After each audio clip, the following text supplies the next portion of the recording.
En une fraction de seconde, il y eut le Big Bang. Et l'univers est né. En un battement de cils, vous n'avez pas idée de tout ce qu'il peut se passer. Comment sommes-nous arrivés sur Terre? Et de quoi est fait l'univers? Le mystère de la création, le mystère de la vie tient tout entier dans cette première seconde.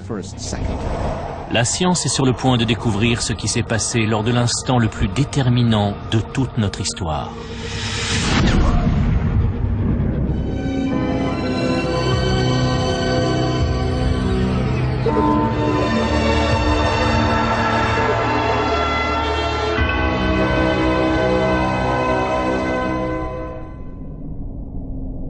Au commencement, il n'y a rien. Pas de matière, pas d'énergie, ni même de vide, car l'espace n'existe pas. Le temps ne s'écoule pas, car il n'existe pas non plus. Soudain, venue de nulle part, surgit une boule de feu plus petite qu'un atome. Elle est 10 billions de fois plus chaude que le centre du Soleil. C'est l'explosion de ce point, plusieurs millions de fois plus petit qu'une tête d'épingle, qui va engendrer l'univers.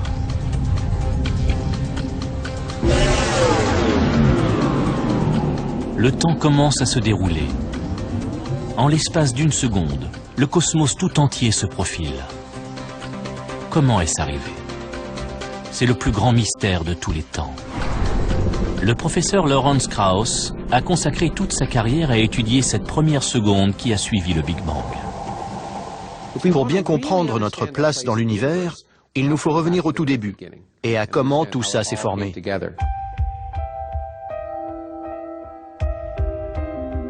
S'interroger sur l'origine de l'univers est une préoccupation relativement nouvelle. Car si la théorie du Big Bang est aujourd'hui largement acceptée, elle est née il y a seulement un siècle.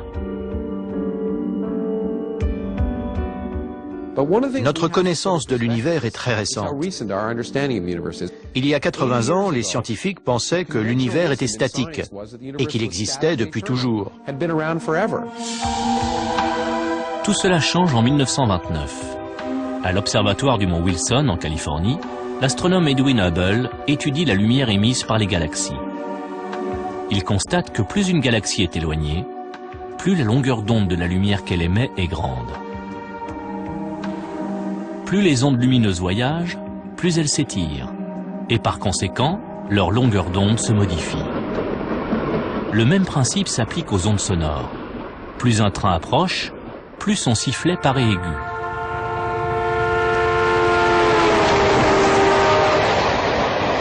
Plus il s'éloigne, plus il devient grave. Plus le train est loin, plus la distance parcourue par les ondes sonores pour atteindre notre oreille augmente. Les ondes sonores s'étirent, ce qui donne un son plus grave. Quand une galaxie s'éloigne de nous, ces ondes lumineuses s'étirent, devenant plus longues et plus rouges. On parle alors d'un décalage spectral vers le rouge. Si on regarde le spectre visible, il y a le rouge à une extrémité et le bleu à l'autre. La radiation rouge a une grande longueur d'onde, tandis que la radiation bleue a une longueur d'onde courte. Et quand on observe l'univers, on voit les radiations des galaxies lointaines s'étirer et leur lumière devenir rouge. Et plus on regarde loin, plus c'est rouge. Les galaxies qui nous entourent présentent ce décalage spectral. Si on regarde un peu partout les galaxies lointaines, elles s'éloignent toutes de nous. Presque toutes les galaxies s'éloignent à la vitesse d'1,6 million de kilomètres à l'heure. Or, si ces galaxies s'éloignent les unes des autres, il y a forcément eu un moment où elles étaient regroupées. L'univers se dilate à partir d'un point unique. C'est la première preuve que l'univers a eu un commencement. Les découvertes d'Edwin Hubble vont donner naissance à un concept révolutionnaire, la théorie du Big Bang. Les scientifiques pensent qu'au cours de la première seconde qui a suivi le Big Bang, les éléments de base de toutes les étoiles ont été créés. Pour prouver cette théorie, il faut mesurer le temps différemment. On parle de fractions de temps, plus petites que dans n'importe quel autre domaine. Plus petites que pour mesurer la vitesse d'une voiture de course ou d'un sprinter. Et nous avons découvert qu'il peut se passer bien plus de choses en une fraction de seconde, en un battement de cils, que vous ne pouvez l'imaginer. C'est ahurissant. Les heures, les minutes et les secondes sont les unités de temps qui règlent notre vie moderne. Mais les événements qui ont suivi le Big Bang se sont déroulés sur des durées bien plus courtes qu'une seconde. Pour analyser ce qui s'est passé, les scientifiques ont instauré une nouvelle unité, le temps de Planck. Un temps de Planck est égal à 10 puissance moins 43 secondes, c'est-à-dire un 0 suivi d'une virgule, puis 42 zéros et le chiffre 1. Difficile à appréhender. Pourtant, dans ce premier temps de Planck, il va se passer quelque chose qui va déterminer les 13,7 milliards d'années suivantes. De cette boule de feu vont naître les 4 forces fondamentales de la nature, celles qui sont à la base de tout ce qui nous entoure.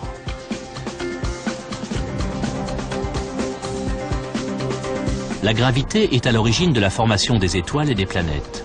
Elle influence la Lune et les marées et nous fait garder les pieds sur Terre. La force électromagnétique nous permet de nous éclairer, de connecter nos téléphones et d'utiliser nos ordinateurs. Et les 2 forces nucléaires, la forte et la faible, servent à la cohésion des particules qui constituent notre corps et alimentent la fournaise du Soleil. Nous sommes sur Terre parce que dans la seconde qui a suivi le Big Bang, ces 4 forces ont été créées. Sans elles, l'univers ne serait qu'un amas informe de radiation. Sans ces forces, il ne se passerait rien. Il n'y aurait pas de télé, pas de sport, pas d'amour, de haine, de tragédie humaine. Toutes ces choses qui font le sel de la vie. Lors du premier temps de Planck, ces 4 forces sont encore réunies en une seule et unique superforce. La gravité et les forces nucléaires et les forces électromagnétiques ne sont pas encore divisées. Le physicien Michio Kaku étudie la façon dont elles ont pris leur indépendance. Moi, je vois ça comme un cristal.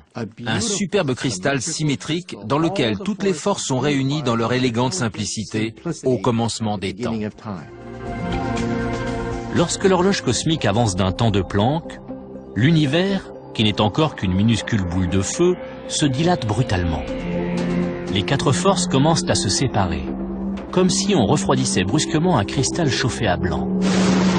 Des fissures apparaissent. Il se brise en 4. Le premier morceau qui se détache est la gravité. Ensuite, les forces nucléaires se séparent. Et finalement, la superforce se transforme en fragments de pierres précieuses. Ces 4 fragments sont toujours à l'œuvre. La gravité garde la Terre en orbite. Les 2 forces nucléaires font briller le Soleil. Et le rayonnement électromagnétique donne la lumière qui baigne notre planète.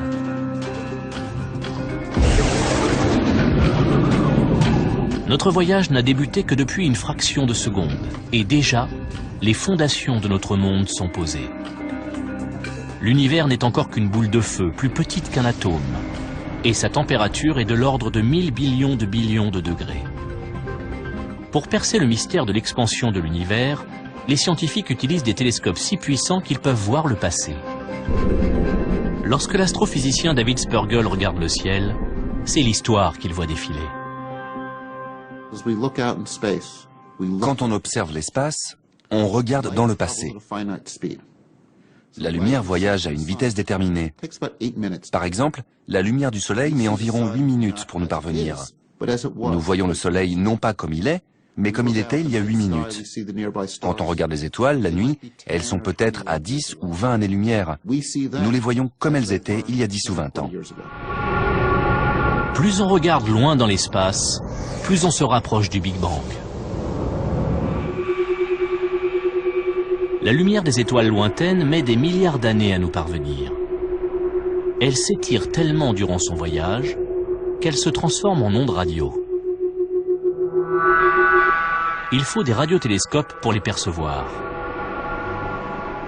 C'est l'antenne Cornet de Holmdel, dans le New Jersey, qui a permis d'en savoir davantage sur le Big Bang.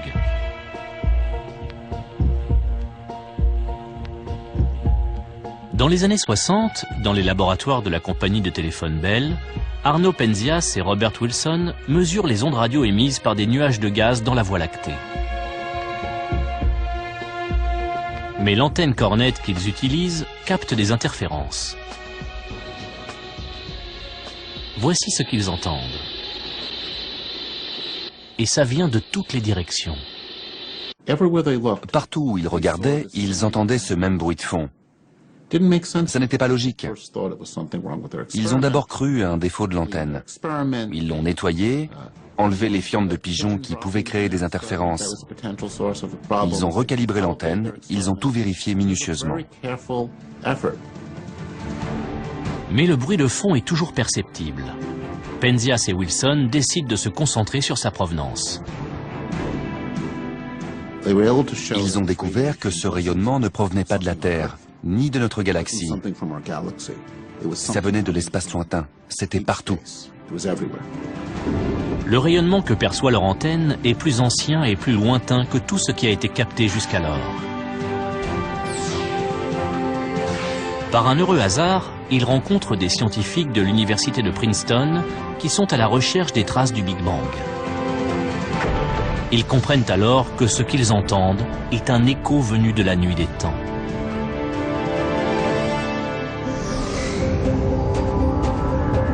Le Big Bang a été si violent et si chaud que des reliquats de cette chaleur sont toujours présents. Au commencement, la chaleur prend la forme d'un rayonnement X très chaud. Ce rayonnement s'étire, se refroidit et se transforme en lumière visible, passant du bleu au rouge. Puis il se transforme en micro-ondes et enfin en ondes radio. Ce faible rayonnement touche la Terre en permanence. C'est ce qu'on appelle le fond diffus cosmologique.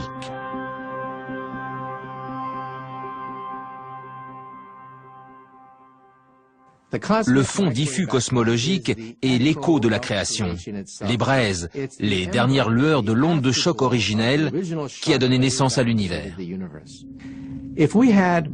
Si nos yeux étaient capables de voir ce rayonnement micro-ondes, chaque soir on pourrait assister au Big Bang.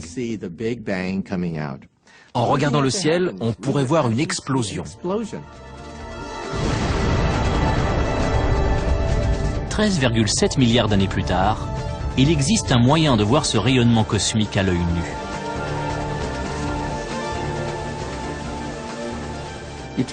Sur votre télévision, quand vous changez de chaîne, un petit pourcentage de l'électricité statique que vous voyez est un rayonnement du Big Bang. Ce rayonnement cosmique est une porte ouverte sur le Big Bang. Il est également la preuve que l'univers est entré dans une nouvelle ère.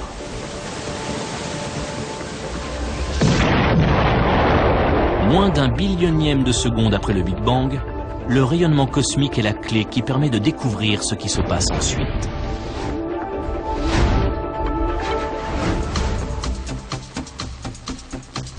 L'aiguille de notre horloge cosmique fait quelques petits bonds en avant et la boule de feu se métamorphose. L'univers, qui était plusieurs milliards de fois plus petit qu'un atome, atteint soudain la taille d'une balle de baseball. C'est le plus fort taux d'expansion qu'il connaîtra en 13,7 milliards d'années. Les scientifiques appellent cette étape l'inflation. Et on en trouve la trace dans le rayonnement cosmique fossile du Big Bang. Tout comme la neige qui brouille votre écran, ce rayonnement cosmique semble constant et régulier. Il représente une véritable énigme pour les scientifiques. Quand on mesure le fond diffus cosmologique dans cette direction, sa température est identique à celle dans cette direction. C'est la même partout. Seule explication possible, l'univers se dilate à une vitesse incommensurablement plus grande que celle de la lumière. Lors de la phase d'inflation, l'univers enfle de manière symétrique, comme un ballon de baudruche, poussé par une énergie colossale. Imaginez que j'appuie sur un ressort. Je le comprime au maximum. Le ressort devient plus petit et emmagasine une énergie incroyable. Et quand je le relâche, il se détend d'un coup. Toute cette énergie emmagasinée permet à l'univers une expansion exponentielle. Mais si l'univers est parfaitement uniforme dès la première seconde qui suit le Big Bang, comment sont apparues les galaxies? À l'origine, les planètes et les étoiles ne sont que des amas de particules. Avec le temps, ces particules de matière s'assemblent sous l'action de la gravité et constituent une masse solide. La Terre n'était au départ qu'un amas de particules qui se sont agrégées sous les effets de la friction et de la gravité. Et le Soleil, qui a rendu la vie possible sur Terre, n'était au départ qu'un nuage de gaz et de poussière. Mais comment au juste vont se former ces amas ?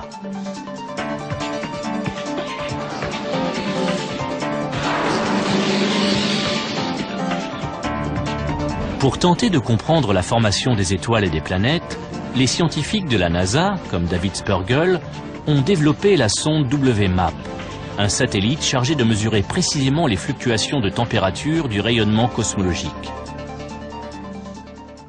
Ce rayonnement est omniprésent, mais il est très diffus, et pour l'observer en détail dans le ciel, il faut s'éloigner de la Terre et de toute interférence. 7,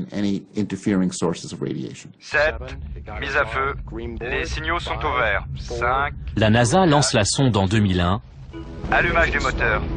Et décollage de Delta 2 et de la sonde WMAP, partie explorer le passé et le futur de notre univers.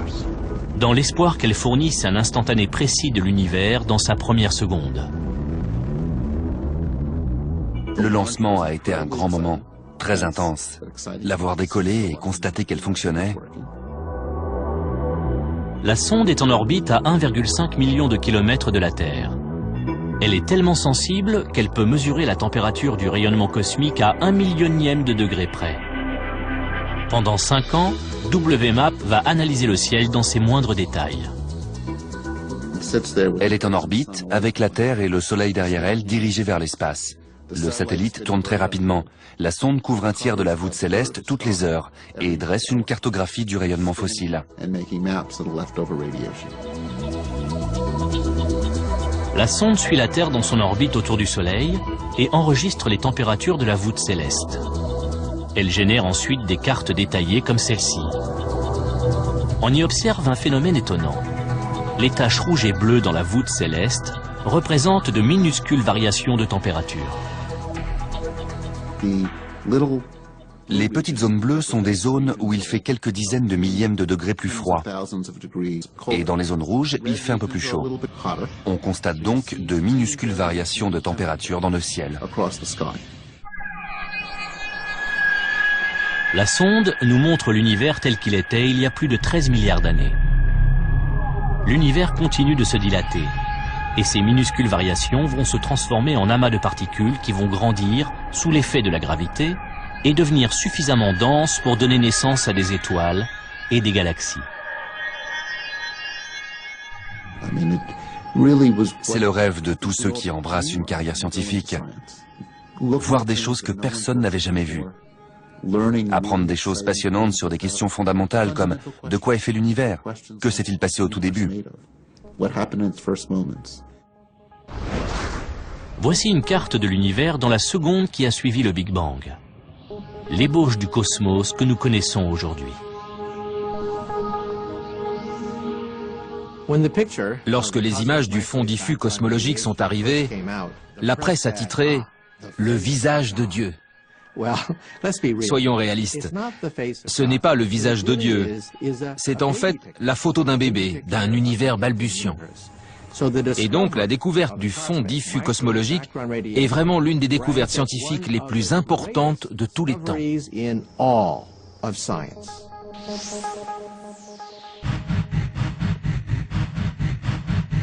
Moins d'un billionième de seconde après le Big Bang, l'univers se dilate encore. La boule de feu a désormais la taille d'un pamplemousse. L'univers grouille d'énergie et de radiation. Mais, à mesure qu'il se dilate et se refroidit, quelque chose de nouveau voit le jour.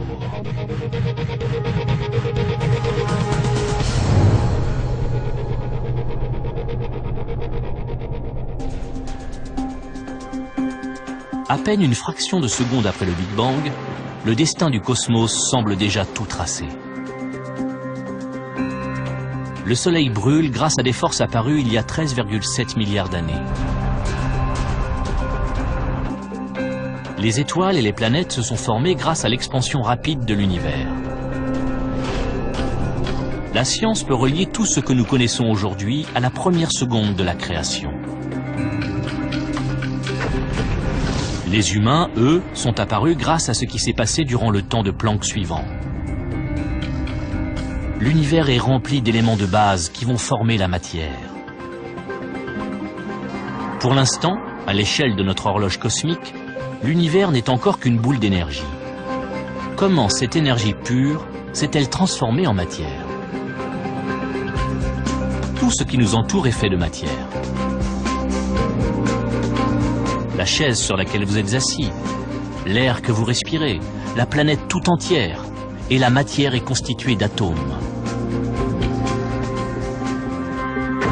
Dans la seconde qui s'écoule après le Big Bang, les ingrédients des atomes sont créés. Mais comment est apparue la matière? La question est longtemps restée sans réponse, jusqu'en 1905, année où Albert Einstein formule sa fameuse équation E égale mc2. L'équation d'Einstein signifie que l'énergie E et la masse m sont deux formes différentes de la même chose. La matière et l'énergie sont interchangeables. Cette équation a par la suite été utilisée pour créer l'arme la plus dévastatrice de l'histoire, la bombe atomique. Celle-ci nous a donné un indice sur ce qui s'est passé lors de cette première seconde. Lors d'une explosion atomique, des particules de matière éclatent et libèrent une énergie phénoménale. Lors du Big Bang, c'est exactement l'inverse qui se produit. Une quantité énorme d'énergie se transforme en matière. Grâce à l'équation d'Einstein, on peut donc tirer la conclusion suivante. À mesure que l'univers se dilate et se refroidit, l'énergie pure du Big Bang se transforme en particules de matière. Matière dont nous sommes constitués. Notre odyssée n'a commencé que depuis quelques fractions de seconde. Les premières particules de matière apparaissent. L'univers est 1 million de fois plus brûlant que le centre du Soleil. Encore bien trop chaud pour que ces particules fusionnent. Les scientifiques se retrouvent aujourd'hui face à une énigme. À quoi ressemblait ce premier état de la matière? Et comment s'est-elle transformée en protons et neutrons qui forment tous les atomes de l'univers? Ça ne pouvait pas être des atomes. C'est comme si on mettait un glaçon dans un sauna, il fondrait immédiatement. On ne peut pas avoir de glaçon dans un sauna. Voici la démonstration en images. Lorsque l'eau est suffisamment refroidie, elle devient solide. Chauffée, elle se transforme en liquide. Et si on chauffe cette eau, elle se change en gaz, en vapeur d'eau. Si on surchauffe un gaz, l'énergie dégagée fait éclater les atomes. Dans la première seconde, l'univers est tellement chaud que seuls les éléments de base des atomes peuvent y survivre. Si vous traversiez les premières secondes de l'univers, vous seriez désintégré. Vous seriez réduit en miettes et même les débris, les noyaux atomiques de votre corps se diviseraient en particules subatomiques. Il ne resterait rien de votre corps.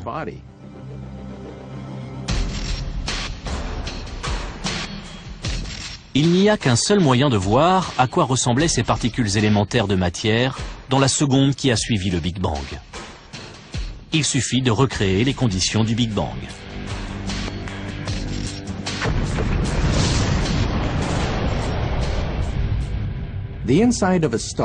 La température au cœur d'une étoile se mesure en dizaines de millions de degrés. Mais le Big Bang se mesure en billions de degrés. Donc, le seul moyen de simuler l'instant de la naissance de l'univers, c'est avec un accélérateur de particules. En faisant entrer des protons en collision, on peut atteindre des températures qu'on n'a pas connues depuis la naissance de l'univers. L'accélérateur de particules est donc le seul gadget qui permette de simuler la genèse.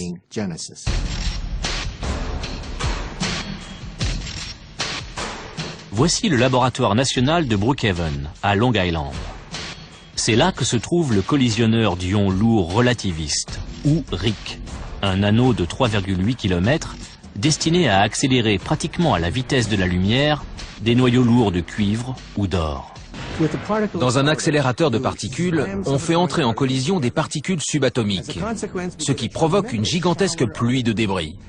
Et justement, nous voulons comprendre ce qui se passe à l'intérieur de cette collision. La collision dégage une énergie colossale. À moindre échelle, elle reproduit la naissance de l'univers dans la première seconde. Comment? En arrachant aux noyaux atomiques les protons et les neutrons dont ils sont constitués. Cette énergie est même suffisante pour faire exploser les neutrons et les protons. Cela libère les constituants élémentaires de la matière, de minuscules particules appelées quarks. Mais ils sont tellement petits et se déplacent tellement vite qu'ils sont difficiles à observer. Si les scientifiques arrivent à comprendre comment se comportent les quarks, ils résoudront le mystère de la matière. Leur découverte pourrait révolutionner la médecine et relancer le programme spatial. Le projet RIC est initié en l'an 2000. La collision de noyaux provoquant une explosion désordonnée de particules, les experts savent qu'il faudra attendre 5 ans avant que le RIC ne donne ses premiers résultats. Quand en 2005 les premières données tombent, c'est l'étonnement général. On s'attendait à découvrir un gaz en faisant entrer en collision des atomes d'or. Et on a été très surpris de découvrir qu'il ne s'agissait pas du tout d'un gaz. Ça ressemblait plus à un liquide. On a été vraiment surpris. Maintenant, si on veut envisager la naissance de l'univers, il va falloir oublier cette idée d'un gaz de particules subatomiques. Aujourd'hui, on sait que c'est plus comme un liquide, comme une soupe. Lorsque la matière apparaît pour la première fois dans l'univers, les quarks sont tellement denses et chargés d'énergie que l'univers entier ressemble à un liquide. L'univers est passé d'une boule de feu à une soupe de quarks en un clin d'œil. Un liquide chaud, dense et mouvementé. Il grouille de minuscules particules en constante interaction. Tandis que notre horloge cosmique affiche le millionième de seconde, l'univers continue de se dilater et de se refroidir. Il passe de la taille d'un pamplemousse à celle de notre système solaire. L'énergie pure s'est transformée en matière. Or, on sait que sans la matière, nous ne serions pas là. C'est d'ailleurs ce qui a bien failli nous arriver, car au cours de cette première seconde, une menace plane sur la matière.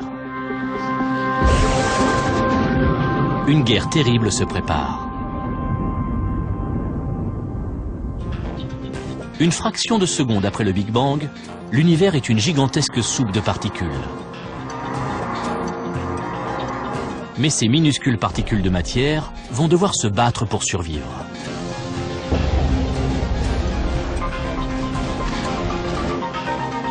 Tout ce qui nous entoure contient de la matière formée grâce à l'énergie libérée par le Big Bang. Chaque molécule, chaque atome, chaque quark. Comment en sommes-nous arrivés à un univers constitué d'autant de matière? Voilà l'une des plus grandes questions de la science. Là encore, l'accélérateur de particules peut nous donner la réponse. Lorsque l'on recrée la première seconde du Big Bang, deux types de matière voient le jour à part égale. La première est la matière qui nous entoure, l'autre est son opposé, l'antimatière. Tara Shears, qui étudie la physique des particules, nous explique qu'il s'agit des deux faces de la même pièce. Cette pomme est constituée de matière. Nous savons que chaque particule de matière dans l'univers est associée à une particule d'antimatière créée lors du Big Bang. L'antimatière est presque identique à la matière, mais pas tout à fait. En fait, on dirait le reflet de la matière. Donc une antipomme ressemble à ça. Si l'univers était constitué d'antimatière, il ressemblerait à l'univers que nous connaissons. Vous et moi serions faits d'antimatière. Des anti-amoureux seraient assis dans des anti-voitures à regarder une anti-lune et à échanger des anti-baisers. Ce serait pareil en gros. Mais la matière et l'antimatière sont des ennemis jurés. Elles ne peuvent pas cohabiter. Lorsqu'une particule de matière rencontre une particule d'antimatière du même type, elles s'annulent. Elles explosent ensemble, elles se détruisent l'une l'autre. Toute l'énergie qu'elles libèrent provoque une gigantesque explosion d'une puissance incroyable. Quelques fractions de secondes après le Big Bang, l'avenir de l'univers est déjà en danger. La matière et l'antimatière se livrent un combat sans merci. L'univers est à peine né qu'il risque déjà de s'éteindre. Lorsque la matière entre en collision avec l'antimatière, le résultat est explosif. Une boule de matière de la taille d'une pomme qui entrerait en collision avec son équivalent en antimatière libérerait autant d'énergie qu'une bombe nucléaire de 10 mégatonnes. Si on pouvait revenir au tout début de l'univers, juste après le Big Bang, on se retrouverait au milieu d'un véritable bouillonnement de matière et d'antimatière, se détruisant l'une l'autre. On serait en plein cœur d'une bataille cosmique entre les deux camps. Toutes les particules se trouvant dans un état liquide super dense, la matière et l'antimatière entrent rapidement en collision et se détruisent mutuellement. Puisqu'elles sont en nombre égal et que toute particule de matière rencontrant une particule d'antimatière est détruite, toute la matière devrait logiquement disparaître aussitôt qu'elle est créée. Toute la matière aurait rencontré l'antimatière et elle se serait annihilée en produisant un rayonnement pur. Et j'allais dire, on vivrait dans un univers de rayonnement pur. Mais on ne pourrait pas y vivre puisqu'on ne serait pas là. Il n'y aurait qu'un rayonnement. L'univers est pourtant rempli de matière. Comment a-t-elle vaincu l'antimatière? C'est l'un des plus grands mystères de la science. D'après une théorie, l'antimatière serait moins stable et se désintégrerait plus rapidement, créant un léger déséquilibre entre matière et antimatière, ce qui expliquerait la victoire de la matière. Quoi qu'il en soit, il s'est passé quelque chose juste après le Big Bang qui a fait pencher la balance en faveur de la matière. La bataille a cessé à ce moment-là. Et il ne restait plus qu'une toute petite quantité de matière, et c'est cette petite quantité de matière qui constitue l'univers dans lequel nous vivons aujourd'hui. Ce qui veut dire que nous sommes les débris de cette guerre, le résidu, ce qui reste quand tout est fini. Ce sont ces résidus qui vont former tout ce qui nous entoure, de la Terre que nous foulons jusqu'aux galaxies les plus lointaines.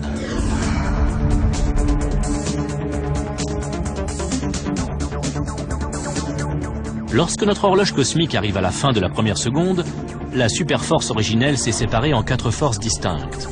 La matière a triomphé de l'antimatière. Et grâce aux infimes variations de température qui vont se répercuter dans l'univers, la gravitation va créer, au cours des milliards d'années à venir, des amas de matière qui formeront les galaxies.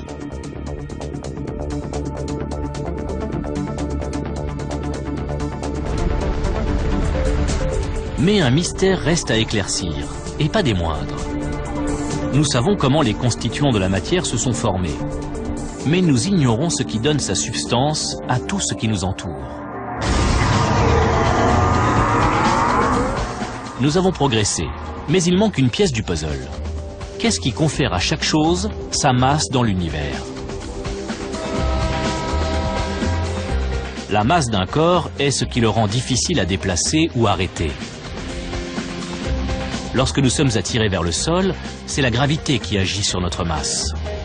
Sur la Lune, la gravité est moins importante et les astronautes s'y déplacent plus lentement. Mais leur masse reste la même que sur Terre. Même un objet qui ne pèse rien a une masse. Lors de cette première seconde, quelque chose a conféré une masse aux particules. Mais les scientifiques ignorent encore quoi. Il y a un trou, une pièce manquante, la pièce centrale de ce puzzle. Que s'est-il passé au cours de cette première seconde? Si on le découvre, on pourra connaître les pensées de Dieu, comme disait Albert Einstein. La masse est le cœur même de la vie. Sans la masse, l'univers serait constitué uniquement de rayonnement, et rien ne pourrait s'agréger pour former des objets, comme vous et moi, ou toutes ces choses qui rendent l'univers si intéressant. Ce serait un univers diffus, plein de rayonnement, mais sans aucun intérêt.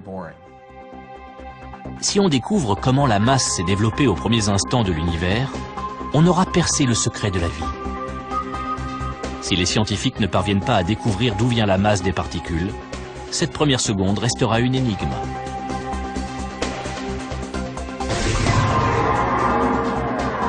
Notre périple est presque terminé. Et pourtant, il nous manque toujours une information cruciale. Cette question a intrigué les scientifiques pendant des décennies. Puis, en 1964, à l'université d'Édimbourg, le physicien Peter Higgs a proposé une théorie révolutionnaire. Selon Higgs, un champ de force invisible aurait balayé l'univers dans ses premiers instants, conférant une masse aux particules. C'est ce qu'on appelle le champ de Higgs.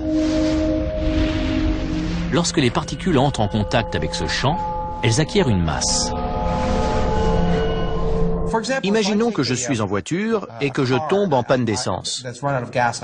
Si je la pousse, je vais réussir à la faire avancer.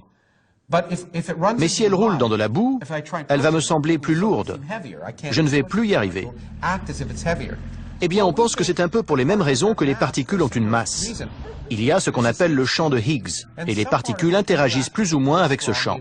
Les particules qui interagissent le moins sont plus faciles à pousser et se comportent donc comme si elles étaient plus légères. Les particules qui interagissent le plus sont difficiles à déplacer et se comportent comme si elles étaient plus lourdes. Comme la boue, le champ de Higgs colle à tout ce qu'il touche.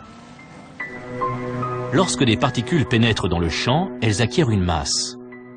Plus elles interagissent avec le champ, plus leur masse est importante. Les scientifiques pensent que le champ de Higgs a pour vecteur une particule spéciale. La presse l'a baptisée la particule de Dieu. Les scientifiques l'appellent le boson de Higgs. L'identification de cette particule pourrait nous aider à comprendre le mystère de la création. La théorie tient la route, mais aucun accélérateur de particules n'a jamais été assez puissant pour trouver le boson de Higgs. Jusqu'à aujourd'hui.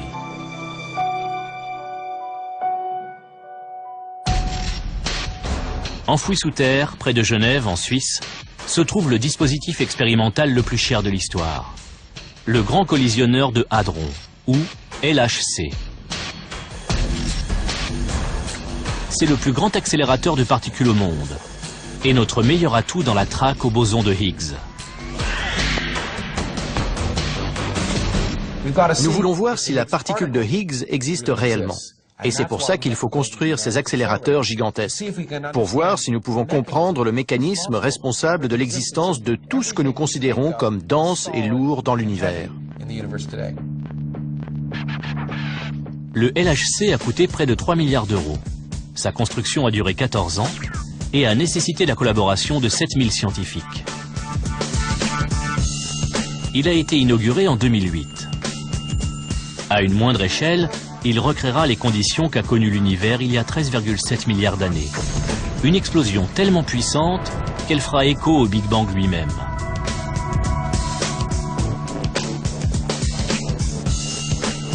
Si ça marche, les scientifiques comme David Evans pourront résoudre le dernier mystère de la matière. De même que nous repoussons les frontières de la science, nous devons repousser les frontières de la technologie. C'est non seulement la plus grosse machine au monde, mais c'est sans conteste la plus complexe.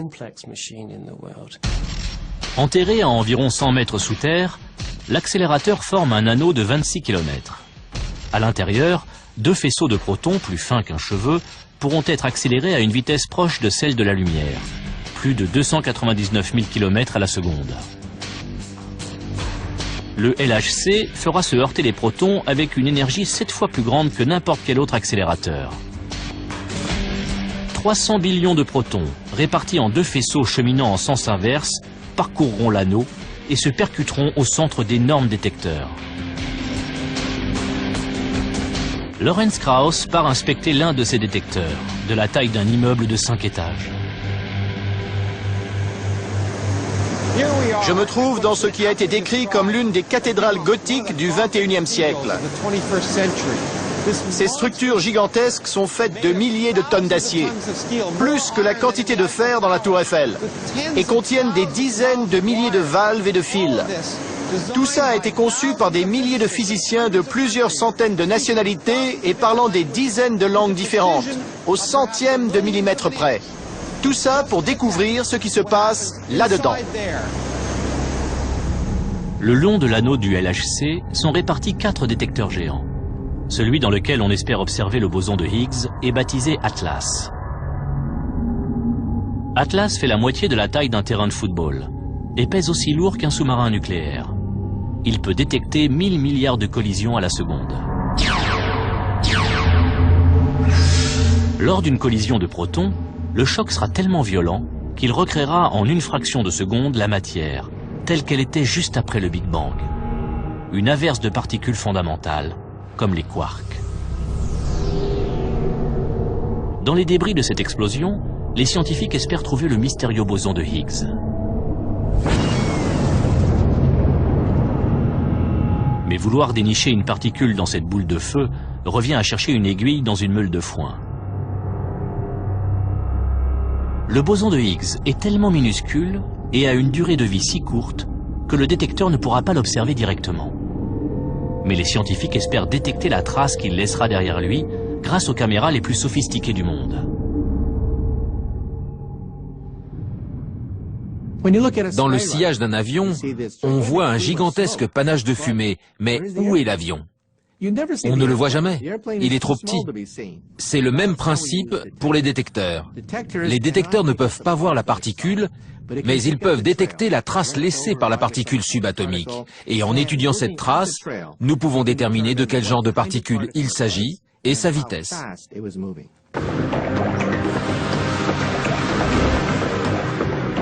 Le LHC va produire plus de données que n'importe quel autre instrument sur la planète. En une seule seconde, la quantité de données qui sera générée par les collisions et recueillie par les détecteurs sera plus grande que la quantité d'informations contenues dans toutes les bibliothèques du monde entier.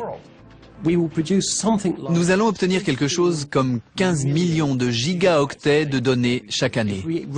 Si on devait mettre ces données sur des CD, on produirait chaque année une pile de CD d'environ 15 km de haut. Ces données nous livreront peut-être le secret de la masse, la pièce manquante du puzzle, et nous ouvrirons la porte vers la science du futur. Afin de traiter toutes ces informations, LHC utilise le plus grand réseau de superordinateurs du monde. Cela n'empêchera pas les recherches de prendre plusieurs années. Mais l'attente en vaut la peine. Ce qui est excitant quand on travaille dans ce domaine, c'est de savoir qu'on va découvrir une vérité universelle. Si on découvre quelque chose de primordial sur notre univers, cette découverte sera éternelle. Éternelle dans le temps, mais aussi dans l'espace. Cette expérience pourrait enfin nous révéler les vérités essentielles à la base même de notre existence. Une perspective qui met les scientifiques du monde entier en effervescence. On ne sait pas encore ce que fera le LHC. On a de grands espoirs. Ça représente plus de puissance à une échelle plus petite. Il va nous emmener là où nous ne sommes jamais allés. Ce que le LHC va nous apprendre va changer notre façon de voir la première seconde du Big Bang. Toutes les preuves indirectes que nous avons indiquent que nous allons sûrement trouver la réponse à cette question. Ce n'est pas garanti, mais pour la première fois, nous sentons que nous sommes sur le point de faire cette découverte fondamentale. Si grâce au LHC, on trouve ne serait-ce qu'un élément de réponse à toutes ces questions, ce sera merveilleux pour nous de pouvoir étoffer notre connaissance de l'univers, de le comprendre encore mieux. C'est le rêve de tout physicien. Dans la salle de contrôle du LHC, l'expérience la plus importante de l'histoire de la science va bientôt commencer. Après les dernières vérifications, l'accélérateur est scellé, puis refroidi à une température plus basse que celle qui règne dans l'espace.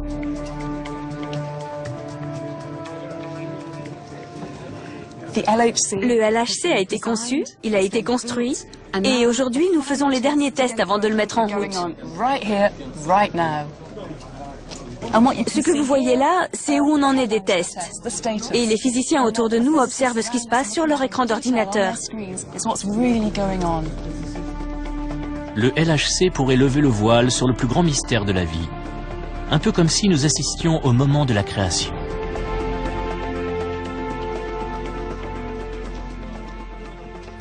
Si on observe le boson de Higgs, ce sera une découverte remarquable, car nous pourrons enfin répondre à cette question fondamentale: pourquoi sommes-nous là et pourquoi les particules ont-elles une masse? C'est difficile d'imaginer une question plus fondamentale que celle-là, et on est sur le point d'y répondre. Qui sait ce qui va se passer dans les 100 ou 150 ans à venir? Les découvertes que nous allons faire en physique nous serviront peut-être à aller voir s'il y a de la vie sur d'autres planètes, ou nous aideront à résoudre nos problèmes d'énergie. On ne le sait pas encore, c'est pour ça que c'est si palpitant. On ne sait pas ce qu'on va trouver. Si l'expérience est réussie, le LHC pourrait ouvrir une nouvelle ère scientifique. Mais si elle ne nous permet pas de trouver le boson de Higgs, nous ne saurons toujours pas comment la matière a acquis sa masse. Et l'énigme de la première seconde ne sera pas entièrement résolue. Il faudra proposer de nouvelles théories et concevoir de nouvelles expériences. Je suis lucide. Je suis conscient qu'on ne trouvera peut-être rien du tout. Ça pourrait engendrer une crise dans le monde de la physique. Ça pourrait mettre un frein aux sciences physiques. Si nos machines ne s'avèrent pas assez puissantes pour lever le rideau sur l'acte suivant et nous en apprendre davantage sur la matière et l'énergie. Une chose est sûre, grâce au LHC, les scientifiques vont quasiment toucher du doigt le Big Bang. L'accélérateur va revenir 13,7 milliards d'années en arrière pour recréer l'instant déterminant de la naissance de l'univers, la seconde qui a tout changé.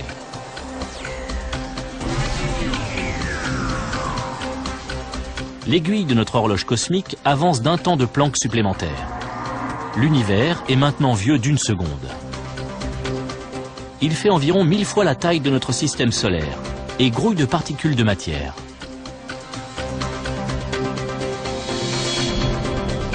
Il s'est suffisamment refroidi pour que les quarks s'assemblent 3 par 3 et forment des protons et des neutrons. Dans la grande saga de l'univers, le premier chapitre de notre histoire vient de s'ouvrir.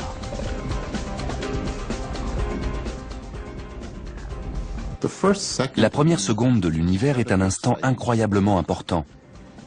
C'est dans ce bref intervalle que toute la matière de l'univers a été créée, que tous les neutrons et les protons se sont formés. Tous les éléments essentiels qui composent l'univers aujourd'hui étaient déjà en place. Puis tout ça s'est développé. Dans les minutes qui suivent, l'univers se refroidit encore. Les protons et les neutrons constituent les premiers noyaux atomiques. 300 000 ans plus tard, le premier atome voit le jour. Puis, au cours des 200 millions d'années qui suivent, les étoiles se forment. Et 1 milliard d'années plus tard, les galaxies, comme la Voie lactée, apparaissent. Plus de 9 milliards d'années après le Big Bang, la Terre se forme. Un Big Bang, une seule seconde, la genèse de notre univers.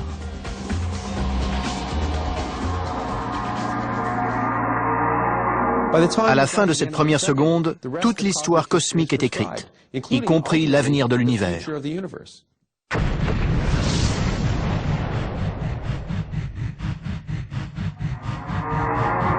Environ 13 695 millions d'années après le Big Bang, l'homme apparaît sur Terre. Une espèce suffisamment intelligente pour s'interroger sur ses origines et sur la formation de l'univers.